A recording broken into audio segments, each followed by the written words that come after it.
6 mois après la dernière réunion de la Coordination nationale de gestion de la pandémie de coronavirus, comment la maladie a-t-elle évolué au Congo et dans le reste du monde? Les membres de la dite coordination, sous l'autorité du président de la République, Denis Sassou Nguesso, se sont penchés à nouveau sur la question en examinant ce 14 octobre 2022 le 36e rapport de la Task Force. Il en ressort que les cas de contamination et de décès liés à la Covid-19 ont considérablement baissé à travers le monde.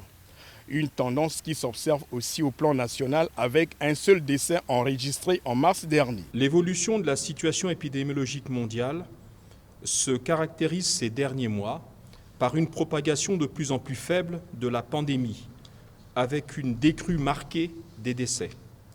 En Afrique et au Congo, la tendance baissière est la même. Au sujet du processus de vaccination, la coordination nationale a relevé que le taux de personnes vaccinées au Congo n'a jamais été au-delà de 12% de la population cible. Une situation qui entraîne les conséquences suivantes.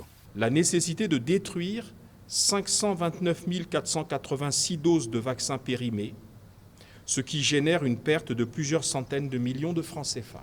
Mais encore, l'existence d'un stock de vaccins non utilisé à ce stade, estimé à 1 286 064 doses utilisables. Dans le cadre de la veille épidémiologique, la coordination nationale recommande aux autorités compétentes de poursuivre les campagnes de vaccination préventive, et ce, à l'instar de ce qui peut se passer dans certains pays pour des endémies telles que la grippe saisonnière. Étant donné que la Covid-19 est devenue une maladie avec laquelle chacun d'entre nous devra vivre, la coordination nationale a pris un certain nombre de mesures parmi lesquelles la dissolution de tous les organes mis en place dans le cadre de la réponse de cette pandémie et la fin de l'état d'urgence sanitaire. La dissolution de la coordination nationale, à compter de ce jour, entraîne celle des organes d'accompagnement qui en découlaient, à savoir la Task Force, le comité technique de riposte, le comité d'experts, etc. La coordination nationale a, deuxièmement, entériné avant dissolution les mesures suivantes. 1. La fin de l'état d'urgence sanitaire sur l'ensemble du territoire national, à compter de sa prochaine date d'expiration, soit le 18 octobre 2022. 2. La fin du caractère obligatoire du port du masque. 3. La présentation d'un test RT-PCR négatif par les passagers à l'entrée et à la sortie du Congo ne sera plus exigée à compter de ce jour. Cependant, en cas de voyage à l'étranger, les populations devront se conformer aux exigences des pays de destination. 4. La réintégration des opérations de vaccination et de dépistage de la Covid-19 au sein des services habituels du ministère de la Santé et de la Population. 5. La mise en place par décret de Monsieur le Premier ministre, chef du gouvernement, d'une cellule de veille nationale contre la Covid-19 au sein du ministère de la Santé et de la Population, en remplacement du comité technique dissous. 6. La rétrocession de la clinique Léono de Brazzaville au service compétent de la municipalité de Brazzaville, pour que cette unité médicale retrouve ses fonctions habituelles. Enfin, 7. La fin de la réquisition des personnels médicaux. Enfin, la coordination nationale a adressé ses félicitations au peuple congolais pour sa résilience durant ce long et difficile combat contre la pandémie de coronavirus.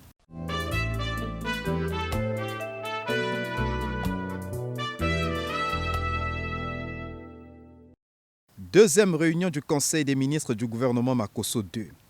À l'ordre du jour des travaux tenus ce mercredi 12 octobre 2022 au Palais du Peuple sous la très haute autorité du président de la République Denis Sassou Nguesso, cette affaire relevant de 6 ministères. Au titre du ministère de l'Aménagement du territoire, des infrastructures et de l'entretien routier, le projet de décret modifiant et complétant certaines dispositions du décret numéro 2009-161 du 20 mai 2009 portant organisation et fonctionnement de la cellule de gestion des marchés publics a été examiné et adopté par le Conseil des ministres. Les innovations apportées ont notamment pour but d'alléger le fonctionnement de la cellule et de la commission de passation des marchés publics, d'assurer que le recrutement des personnels concernés se fasse sur des critères objectifs et de garantir que la cellule et la commission soient dotées des ressources humaines possédant les qualifications techniques de base. Les innovations proposées s'articulent autour des volets ci-après. Le secrétariat permanent, la qualité des compétences au sein de la cellule de gestion des marchés publics et la stabilité des membres, ainsi que la redéfinition de la fonction de la personne responsable des marchés publics. Il s'agit en somme de faire davantage de place aux acteurs du processus, souvent placés en situation difficile face aux maîtres d'ouvrage ou aux maîtres d'ouvrage délégués. De son côté, le ministère du Contrôle d'État, de la qualité du service public et de la lutte contre les antivaleurs a soumis à l'attention du gouvernement le projet de décret fixant la liste des inspections légales et autorisées, ainsi que les organes responsables auprès des entreprises du secteur privé. Ce texte vient renforcer la volonté des pouvoirs publics d'améliorer le climat des affaires au Congo. Cette volonté se manifeste par la mise en œuvre d'une cartographie officielle des inspections légales et autorisées de l'administration publique sur les entreprises privées, ainsi que les structures compétentes pour effectuer les dites inspections. L'objectif est de réduire les plaintes répétées de la communauté des affaires et de donner un cadre légal commun aux inspections.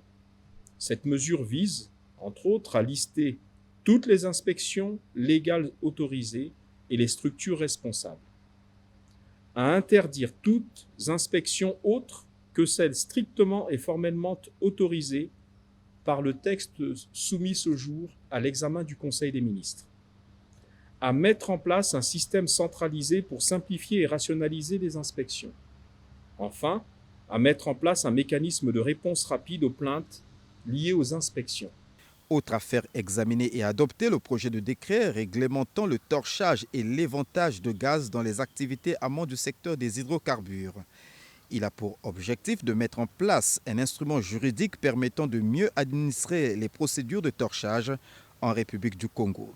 Le décret soumis à l'examen du Conseil a pour objet de valoriser sa production tout en préservant l'environnement.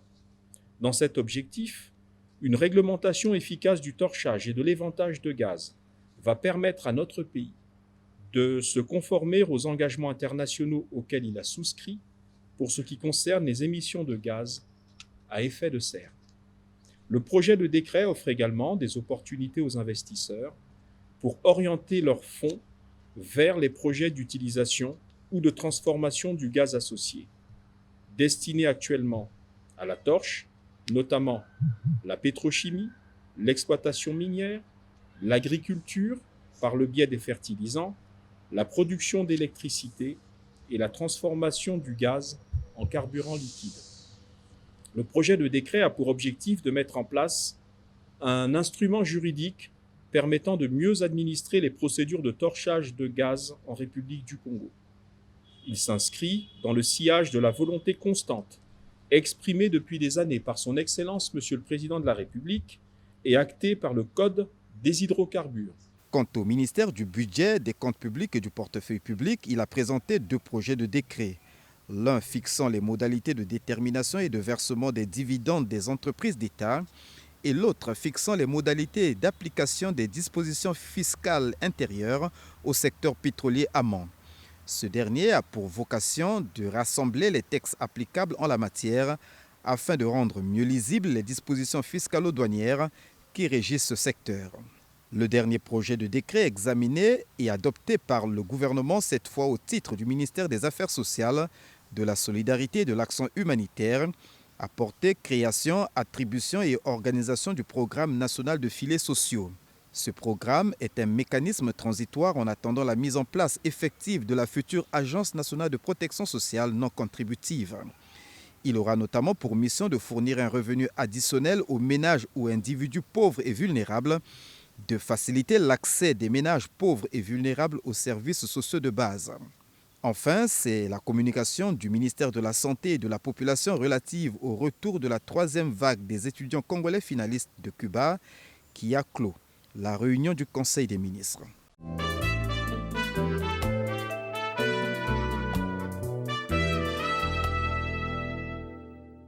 Du point de vue de la protection sociale non contributive, durant l'année 2021 et à la date du 30 novembre, 147 389 ménages vivant dans les chefs-lieux de département et dans quelques districts du département de la Dikoala ont bénéficié des transferts monétaires de la part du projet Lisungi. Ces mises à disposition concernent 140 495 ménages pauvres qui ont bénéficié de l'allocation d'urgence Covid-19 et 6 894 autres ayant reçu des transferts monétaires conditionnels à Madibou, Djiri, Filou, Luandjili, Infondo, Dongu, Enyele et Betou. Le chef de l'État, Denis Sassou Nguesso, s'est ainsi exprimé le 28 décembre 2021 dans son message sur l'état de la nation devant le Parlement réuni en congrès, traduisant sa volonté de soutenir les ménages pauvres ou vulnérables en République du Congo. C'est cette même volonté qui a aussi présidé à l'élaboration du projet de décret portant création, attribution et organisation du programme national de filets sociaux par le ministère des Affaires sociales, de la solidarité et de l'action humanitaire. L'affaire a été examinée et adoptée le mercredi 12 octobre dernier au cours de la réunion du Conseil des ministres. Des principales articulations de cette affaire, il ressort que le programme national de filets sociaux a un champ d'action plus étendu que le projet Lisungi ou Téléma. Pourquoi ce programme? Dans tous les pays du monde, il y a des personnes vulnérables. Dans les pays du monde, il y a des personnes qui sont dans des situations où l'État est obligé de les prendre en charge. Quel que soit ce que nous pouvons mettre à la disposition des personnes dans des situations à un moment donné de vulnérabilité, mais ce ne sont pas toutes ces personnes qui peuvent s'en sortir. Dans la société, vous allez entendre des personnes qui disent « Oui, mais nous n'allons pas continuer à leur donner du poisson. Nous devons leur apprendre à pêcher. » Mais à l'intérieur de cette catégorie des personnes vulnérables, il y a des personnes pour lesquelles l'État devrait toujours s'en occuper. Là-dedans, nous mettons des personnes de troisième âge, des personnes âgées. Vous allez remarquer que dans nos zones rurales, pour ne pas dire à l'intérieur du Congo, il n'y a pas de fonctionnaires, il n'y a pas de société privée qui utilise des Congolais. Et donc, ces personnes ou ces Congolais vivent de l'agriculture. Mais notre agriculture n'est pas celle qui nous permet de pouvoir cotiser. Et donc, nous avons dans cette situation des personnes qui étaient dans la situation de la production agricole, qui se retrouvent avec un âge élevé, ne pouvons plus aller au champ. Que fait la société, que fait la nation de ces personnes qui nous ont nourris? La société est obligée de les prendre en charge. Il y a quelques jours, j'ai vu dans les médias des personnes qui s'alignaient dans un grand pays comme l'Angleterre, qui attendaient des dons alimentaires, des banques alimentaires.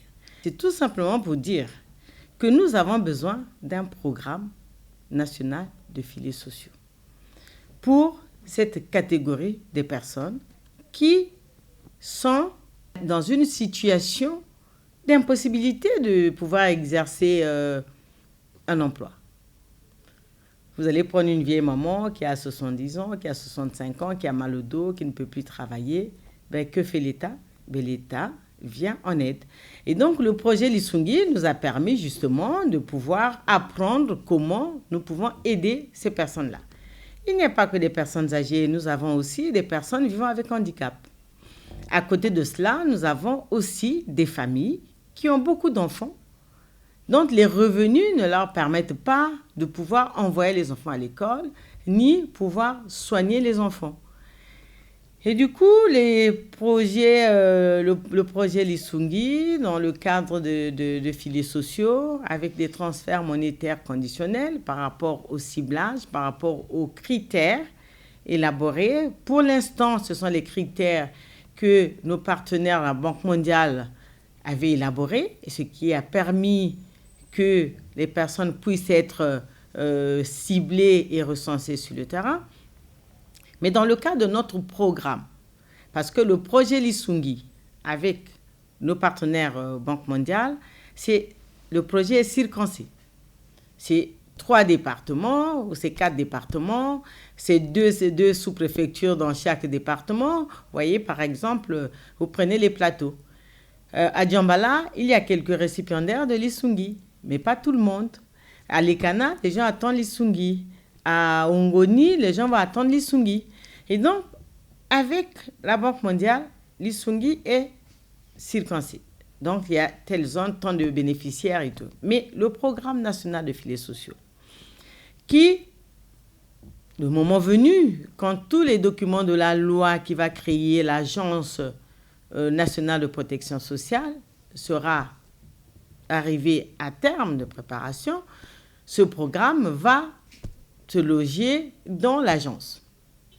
Et donc, pour l'instant, le programme filets sociaux, qui sera peut-être pas différent de Lisungi, mais la différence serait que ce programme va atteindre tous les Congolais.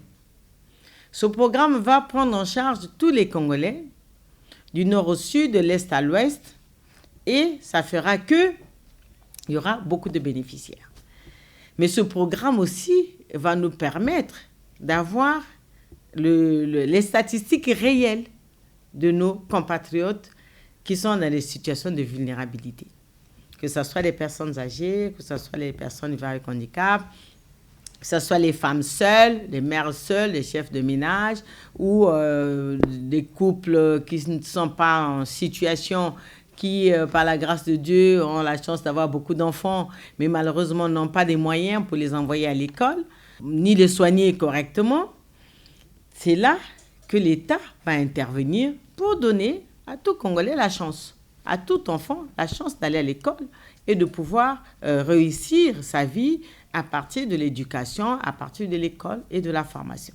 La déclinaison des axes majeurs du programme national de filets sociaux laisse donc présager la fin du projet Lisungi en République du Congo. Lisungi, c'est un projet et le projet est appelé à s'arrêter. Le projet a une durée. C'est 3 ans, c'est 4 ans, c'est 5 ans. Lisungi va aller vers la fin. C'est vrai que nous avons pu négocier avec nos partenaires, la Banque mondiale, un financement additionnel à Lisungi actuel. Mais tout ça, c'est pour nous permettre, nous, de mieux préparer notre programme national de filets sociaux. Parce que là, le décret a été signé par le président de la République. Mais il faut maintenant que nous préparions, nous rédigeons le projet et nous puissions l'évaluer. Ce programme plutôt, va nous coûter combien? Il va atteindre combien de Congolais? La première année, la deuxième année, la troisième année. Et donc, le projet Lisungi va encore continuer, mais le programme national de filets sociaux va s'élaborer et va se mettre en œuvre pour continuer le travail commencé par Lisungi. Le programme national de filets sociaux est un mécanisme transitoire en attendant la mise en place de l'Agence nationale de protection sociale non contributive. Donc, sa durée de vie est aussi limitée dans le temps. Le programme va durer le temps que nous allons structurer notre agence. Parce que nous ne pouvons pas arrêter. Il faut bien qu'il y ait un relais. Il faut bien qu'il y ait quelque chose qui vienne, entre guillemets, je dirais, secourir Lisungi. Parce que Lisungi n'est pas partout. Les Congolais sont partout à travers nos 342 000 km². Il y a des Congolais partout. Et des Congolais qui ne sont pas bénéficiaires de Lisungi. Et donc, le programme va commencer pour renforcer ce que Lisungi fait déjà. À ce moment-là, nous avons tout le temps de mettre en place notre agence nationale d'action sociale non contributive. Pourquoi non contributive? C'est tout simplement parce que les bénéficiaires ne seront pas forcément des fonctionnaires qui vont travailler pour contribuer à ce fonds-là. C'est l'État.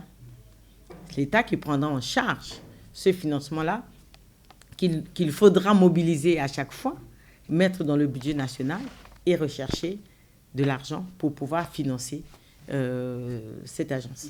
Le programme national de filets sociaux pourrait tirer profit de l'expérience du projet Lisungi, notamment dans la gestion des situations d'arnaque via les réseaux de téléphonie mobile. Si j'ouvre mon téléphone, vous allez voir que je reçois moi aussi ces messages-là. Ils sont toujours là, ces arnaqueurs.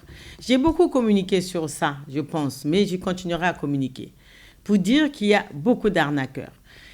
Quand vous recevez un message qui vous demande d'envoyer de l'argent, ce n'est pas possible.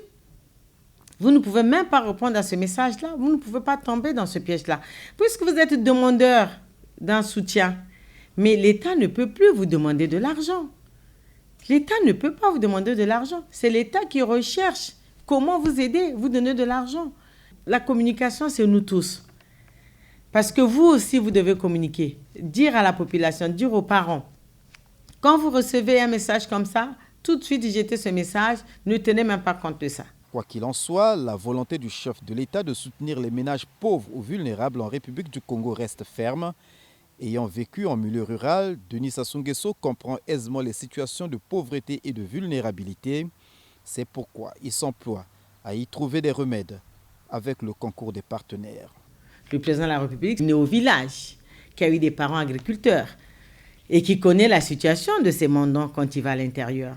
Le président, il fait le tour du Congo. Partout là où il part.